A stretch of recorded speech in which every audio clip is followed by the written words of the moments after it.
విచారిస్తున్నాడు. ఏమిటి దావీదు కలిగి ఉన్నటువంటి విచారం? చదువుతున్నాను. యెహోవా, నన్ను బాధించువారు ఎంతో విస్తరించి ఉన్నారు, నా మీదికి లేచువారు అనేకులు. వీళ్ళు ఎవరైనా నీతిగా, యథార్థంగా, పరిశుద్ధంగా, దేవునికి దగ్గరగా జీవించాలి అని ఆశపడే వాళ్ళు ఉన్నారా? అయితే ఒక విషయం చెప్పమంటారా? ఏ నిమిషంలో అయితే, ఎప్పుడైతే మీరు యథార్థంగా, నీతిగా, దేవునికి దగ్గరగా జీవించాలి అని మీరు ఆశపడతారో, సైతాను చేసే పని ఏంటో తెలుసా? అడ్డగించటం.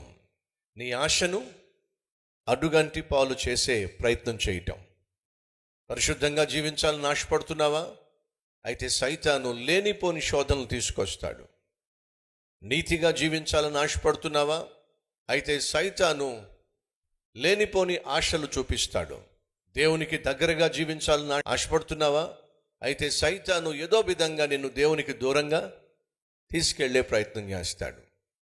ఎందుకంటే నువ్వు దేవునికి దగ్గరగా జీవించినా, నీతిగా యథార్థంగా జీవించినా, దేవుడు నిన్ను అత్యధికముగా వర్ధిల్లింపజేస్తాడు, ఆశీర్వదిస్తాడు. నువ్వు, నేను, మనము నీతిగా, యథార్థంగా, పరిశుద్ధంగా, ప్రభువుకు దగ్గరగా జీవించాలి అనే ఆశ కానీ, తలంపు కానీ, కోరిక కానీ, ఆచరణ కానీ ఉన్నట్లయితే ఖచ్చితంగా నీ జీవితం మీద చాలా దాడులు జరుగుతాయి. మొదటి దాడి సైతానే చేస్తాడు. ఆ సైతాను డైరెక్ట్గా చేయలేడు, కానీ నీకు దగ్గరగా ఉన్నవారి చేత కొన్ని సందర్భాల్లో నువ్వు ఎంతో ఆత్మీయంగా ఉండాలనుకున్నప్పుడు నీ భార్యే నీకు ఆటంకంగా మారుతుంది, నీ భర్తే నీకు ఆటంకంగా మారుతాడు. నీ నీతిగా జీవించాలి, ఆత్మీయతను కాపాడుకోవాలి, నా నోటిని కాపాడుకోవాలి, నా కళ్ళను కాపాడుకోవాలి, నా కోపాన్ని కాపాడుకోవాలి అని నువ్వు ఎంతగా అనుకుంటావో అంతగా నీ భార్య కావచ్చు, నీ భర్త కావచ్చు, నీ మీదకు చెలరేగుతాడు. సహించాలి, ఓర్పుతో, సహనముతో ఉండాలి అని నువ్వు ఎంత అనుకుంటావో అంతగా మీ ఆయన నిన్ను విసిగించేస్తాడు, నీ ఓపికను పరీక్షించేస్తాడు. నీ భార్య అంతగా నీకు చిరాకు పుట్టించేస్తుంది, అంతగా నీకు కోపం పుట్టించేస్తుంది. ఎంతగా అంటే నువ్వేమనుకున్నావు? నా నోటిని కంట్రోల్లో ఉంచుకోవాలి అనుకున్నావా? నీ భర్త ఏం చేస్తాడో తెలుసా? నీ నోరు జారేంత వరకు వదిలిపెట్టాడు. నేను నా కోపాన్ని కంట్రోల్లో ఉంచుకోవాలి అనుకున్నావా? నీ భార్య ఏం చేస్తుందో తెలుసా? నువ్వు కోపంతో రగిలిపోయి చెయ్యో కాలో ఎత్తేంత వరకు సైతాను మౌనంగా ఉండడు. అనగా నీ భార్య చేత కావచ్చు, నీ భర్త చేత కావచ్చు, కొన్ని సందర్భాలు నీ బిడ్డల చేత కావచ్చు, ఏదో విధంగా నిన్ను శోధించాలి, ఏదో విధంగా తొందర తీసుకురావాలి. నువ్వు ఏ తీర్మానం అయితే తీసుకున్నావో ఆ తీర్మానాన్ని నీళ్లపాలు చేయాలి. అది సైతాన్ యొక్క సహజమైన, సాధారణమైనటువంటి తత్వం. అలాంటప్పుడు బ్రదర్, మరి నేను ఒక మంచి చేద్దాం అనుకున్నప్పుడు, పరిశుద్ధంగా జీవించాలనుకుంటున్నప్పుడు సైతాన్ ఈ విధంగా ఒత్తిడి తీసుకొచ్చి నేను తీసుకున్న తీర్మానాలన్నింటినీ కూడా పాడు చేస్తున్నట్లయితే ఇక తీసుకున్న తీర్మానాలు ఏ విధంగా క్రియల్లో పెట్టగలను? దయచేసి గమనించండి, బైబిల్ సెలవిస్తుంది, ఈ లోకంలో ఉన్నవాడి కంటే నీలో ఉన్నవాడు బహు గొప్పవాడు అని బైబిల్ సెలవిస్తుంది. దయచేసి వినండి. నీలో నీ ఆత్మ ఉంది, అలాగే నువ్వు ఒక శరీరం కలిగి ఉన్నావు. నీలో శరీర తత్వము ఉంది, ఆత్మీయ తత్వము ఉంది. ఇప్పుడు ఒక ప్రశ్న. ప్రతిరోజు మీరు నల్ల కుక్కకి 3 పూట్ల భోజనం పెడుతున్నారు, తెల్ల కుక్కకి 2 రోజులకు ఒకసారో 3 రోజులకు ఒకసారో భోజనం పెడుతున్నారు. నల్ల కుక్కకేమో ప్రతిరోజు 3 పూట్ల పెట్టేస్తున్నారు, తెల్ల కుక్కకేమో 2 రోజులకో 3 రోజులకో ఒకసారి భోజనం పెడుతున్నారు. ఇప్పుడు నేను అడుగుతున్నాను, ఏ కుక్క బలంగా తయారవుతుందో చెప్పండి. నల్ల కుక్క, తెల్ల కుక్క? నల్ల కుక్కే బలంగా తయారవుతుంది. ఒకవేళ ఈ నల్ల కుక్కకు తెల్ల కుక్కకు మధ్య కొట్లాట జరిగిందనుకోండి, ఏ కుక్క గెలుస్తుందో చెప్పండి. నల్ల కుక్క, తెల్ల కుక్క? నల్ల కుక్కే గెలుస్తుంది. ఎందుకు నల్ల కుక్క గెలుస్తుంది చెప్పాలి. ప్రతిరోజు దానికి మేతేశారు కాబట్టి. ఒప్పుకుంటారా? తెల్ల కుక్క నీ ఆత్మీయతకు సూచన, నల్ల కుక్క నీ శరీర తత్వానికి సూచన. ప్రొద్దుట లేచిన వెంటనే నువ్వు సెల్ ఫోన్ తీసి చెత్తా చెదారం చూస్తున్నావు అనుకో, ఏ కుక్కకు నువ్వు మేతేస్తున్నావు చెప్పు, గడ్డి చెప్పండి. నల్ల కుక్కకు మేతేస్తున్నారు. టీవీ చూడడం, పనికి మాలిన సీరియళ్ళు చూడడం, సినిమాలు చూడడం, సమయాన్ని వేస్ట్ చేసుకోవడం, ఇదంతా మీరు చేస్తున్నప్పుడు ఏ కుక్కకు మీరు మేతేస్తున్నారు? నల్ల కుక్కకు మేతేస్తున్నారు. అంటే మీ శరీరాన్ని బాగా మేపుతున్నారు. మీ భార్యతో గొడవ పడ్డం, మీ భర్తతో గొడవ పడ్డం చేసినప్పుడు మళ్ళీ అడుగుతున్నాను, ఎవరిని మీరు బలపరుస్తున్నారు? నల్ల కుక్కనే బలపరుస్తున్నారు, మీ శరీరాన్ని బలపరుస్తున్నారు. అలా కాకుండా ఉదయం లేచిన వెంటనే మోకాళ్ళ మీద పడి దేవునితో సమయం గడుపుతున్నారు అనుకోండి, ఇప్పుడు ఎవరిని బలపరుస్తున్నారు మీరు? చెప్పండి. మీ ఆత్మీయతను బలపరుస్తున్నారు. అనగా ఇందాక నేను చెప్పిన సాదృశ్యంలో తెల్ల కుక్కను బలపరుస్తున్నారు. ఒక 2 అధ్యాయాలు 3 అధ్యాయాలు మీరు పరిశుద్ధ గ్రంథాన్ని ధ్యానిస్తున్నప్పుడు, చదువుతున్నప్పుడు ఎవరిని బలపరుచుకుంటున్నారు మీరు? మీ ఆత్మీయతను బలపరుచుకుంటున్నారు. అనగా ఇందాక సాదృశ్యంలో చెప్పినట్టుగా తెల్ల కుక్కను బలపరుస్తున్నారు.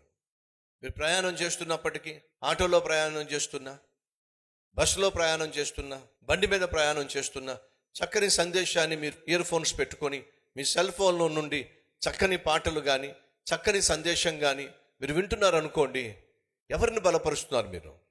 మీ ఆత్మీయతను బలపరుచుకుంటున్నారు. మీరు ఆఫీస్కి వెళ్ళి మీ పనులు మీరు చేసుకుంటూ సమయం దొరికినప్పుడు కాసేపు కళ్ళు మూసుకొని మౌనంగా ప్రభుతో మాట్లాడుతున్నట్లయితే మీరు ఎవరిని బలపరుస్తున్నారు? మీ ఆత్మీయతను బలపరుస్తున్నారు. సాదృశ్యంగా చెప్పినట్టుగా తెల్ల కుక్కను బలపరుస్తున్నారు.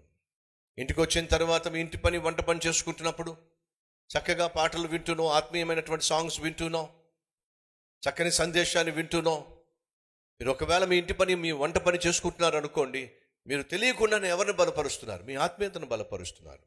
భార్య, భర్త, పిల్లలు కలిసి చక్కగా ఒక సందేశం, టీవీలో వచ్చేటటువంటి సందేశం, లేదా లైవ్లో వస్తున్న సందేశం, ఏదో ఒక మంచి సందేశాన్ని పెట్టుకుని కుటుంబంగా ఒక వాక్యం విని చక్కగా ఒక అధ్యాయం బైబిల్ చదివి దేవునితో ప్రతిదినంలో ఉన్న ఒక చక్కని డివోషన్, ఒక చక్కని సందేశాన్ని చదివి భార్య, భర్త, బిడ్డలు కలిసి ప్రార్థన చేస్తున్నారు అనుకోండి, ఎవరిని బలపరుచుకుంటున్నారు మీరు?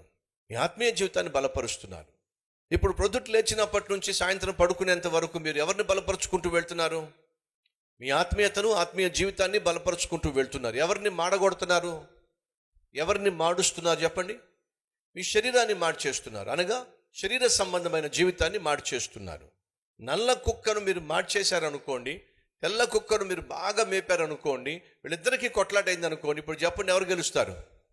తెల్ల కుక్కే గెలుస్తుంది. కారణం ఏమిటి? ప్రొద్దుట లేస్తే మీరు మీ ఆత్మీయ జీవితాన్ని బలపరుచుకునే ప్రయత్నం చేస్తున్నారు. మీరు ప్రతిరోజు ఆలోచన చేయండి. మీరు లేచినప్పటి నుంచి సాయంత్రం పడుకునేంత వరకు నల్ల కుక్కకు మేతేస్తున్నారా, తెల్ల కుక్కకు మేతేస్తున్నారా? ఆలోచించుకుంటూ వెళ్ళండి. చక్కగా వాక్యం చదువుతున్నప్పుడు మీకు ఒక ధైర్యం, నేను తెల్ల కుక్కకు మేతేస్తున్నా. మనసారా ఒక పాట పాడుకుంటున్నప్పుడు ఏం జరుగుతుంది? మీ మనసులో దేవుణ్ణి స్తుతిస్తున్నారు, ఆత్మీయంగా బలపడుతున్నారు.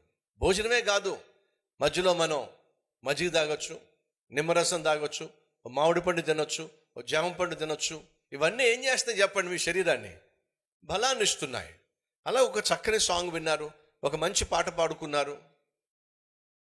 ఒక చక్కని షార్ట్స్ సందేశాన్ని విన్నారు. ఇవన్నీ ఏం చేస్తున్నాయి? టిట్ బిట్స్, మీ యొక్క ఆత్మీయ జీవితానికి కావలసినటువంటి స్నాక్స్ లాంటివి. కానీ ఈరోజు సెల్ ఫోన్ ద్వారా ఎంతగా సమయాన్ని పాడు చేసుకుంటున్నాము. చెత్తా చెదారం, ఉపయోగం లేనటువంటి విషయాలు. అవి నీ కళ్ళను పవిత్రంగా కాపాడవు, నీ తలంపును పవిత్రంగా కాపాడదు, నీ ఆలోచనలను పవిత్రంగా ఉంచనివ్వదు, నీ సమయాన్ని సరిగా ఉపయోగించనివ్వదు, నీ ఆత్మీయ జీవితాన్ని బలంగా ఉండనివ్వదు, ఫలితంగా దేవుని సన్నిధిని అనుభవించనివ్వదు, దేవునితో కనెక్షన్ కలిగి ఉండకుండా చేస్తుంది. అయినా దాన్ని బడి ఏడుస్తూ ఉంటాం మనం. ఒకటా రెండా? ఎన్ని సెల్ ఫోన్లో ఎన్ని బైబిల్స్ ఉన్నాయి? ఉందండి. ఎప్పుడు కొన్నావు? బాప్తిజం తీసుకున్నప్పుడు నేను కొనుక్కున్నానండి. ఎప్పుడు తీసుకున్నా బాప్తిజం? 25 సంవత్సరాల క్రితం అండి. మరి సెల్ ఫోన్ ఎందుకు ప్రతి సంవత్సరం మార్చేస్తున్నావు? అది చాలా ఇంపార్టెంట్ కదండి. సెల్ ఫోన్ ఏమో ప్రతి సంవత్సరం మార్చాలి, బైబిల్ మాత్రం చిరిగిపోతున్నా సరే దాన్నే వాడాలి. ఎస్, ఒకవేళ మీకంటూ సొంతంగా ఒక బైబిల్ ఉన్నప్పుడు, ఆ బైబిల్కి మీరు అలవాటు పడిపోయినప్పుడు ప్రతి సంవత్సరం బైబిల్ మార్చాలని చెప్పట్లేదు. కానీ సెల్ ఫోన్కి ఇచ్చేటటువంటి విలువ నువ్వు ఎందుకని బైబిల్కి ఇవ్వటం లేదు? ఒకసారి ఆలోచించు. ప్రశ్న: బైబిల్, సెల్ ఫోన్ రెండు పక్క పక్కన పెట్టి నీకు ఏది కావాలి అని అడిగితే నిజం చెప్పి ఏది కోరుకుంటావు? నిజంగా చెప్పు, ఏం కోరుకుంటావు చెప్పండి. బైబిల్ని కోరుకుంటారా, సెల్ ఫోన్ కోరుకుంటారా? నిజం చెప్పండి. సహోదరి సహోదరులు, మన ఆత్మీయ జీవితంలో నీతిగా యథార్థంగా ప్రభువుకు దగ్గరగా మనం జీవించాలని ఆశపడుతున్నప్పుడు నిన్ను వెనక్కి లాగేది ఏంటో తెలుసా? నీ శరీరం. నిన్ను బాధించేది ఏంటో తెలుసా? నీ శరీరం. నీ ఆత్మీయ జీవితము ఫలభరితంగా ఉండకుండా అడ్డుపడేది ఏంటో తెలుసా? నీ శరీరం, నీ శరీర కార్యాలు.